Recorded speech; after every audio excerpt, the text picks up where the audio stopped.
So what God does, nothing takes God unaware. So when somebody tells you that, does it mean that God knows that evil will happen? There's no, evil does not exist in the mind of God. What exists in the mind of God is provision. Evil does not exist. So Jesus is God. That is why when Philip said, we have been with you for a long time, how come you have not shown the Father? And Jesus said, he that has seen me, because I'm the Father. In totality, I represent the Father.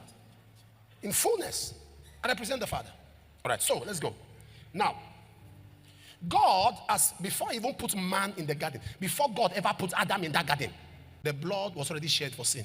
Because God sees ahead. Before Adam ever entered, for example, come, two of you. God knows, if these two people come this way and go this way, there's a bomb stopper here. God is leading them. This thing is there. Okay?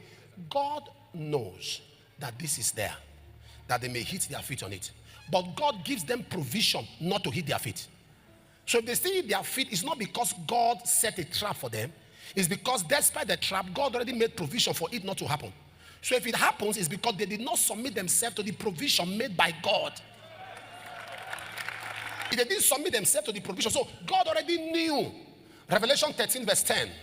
Let's do verse 8 first. The Lamb of, book of life of the Lamb that was slain before this world was ever created. The Lamb was already slaughtered. So in case the first Adam rebels, the blood of the second Adam can redeem.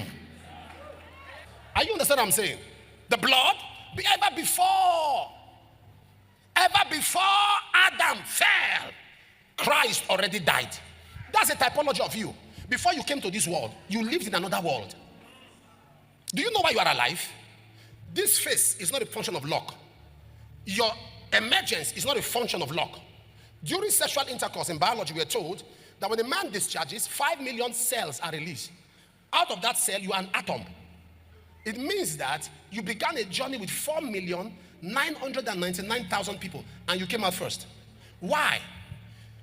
It was seen you were in a world before you came here.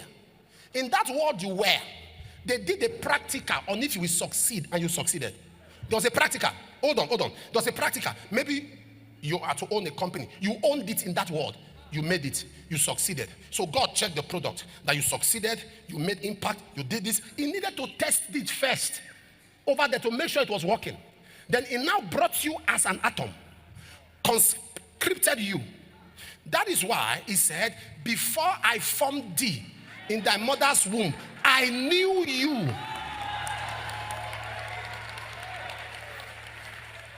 Jeremiah 1 verse 5. And before thou camest forth into the womb, I ordained you as a prophet.